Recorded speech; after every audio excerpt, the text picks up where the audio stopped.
አንዳንዴ እንደዚህ እኮ ነው በተለይ ሊነጋጋ ሲል በከንቱ መጨነቅ ማልቀስ ሰው አይኑ ጉም እስኪመስል ግድ የለም እስኪ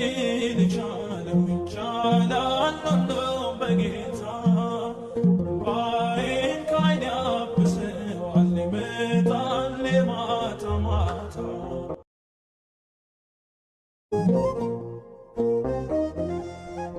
አንዳንዴ እንደዚህ እኮ ነው በተለይ ሊነጋጋ ሲል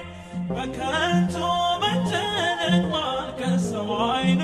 ጉም እስኪመስል ግድ የለም እስኪ ልቻለው ይቻላል ሁሉም በጌታ እንባዬን ከዓይኔ ያብሰዋል ይመጣል ማታ ማታ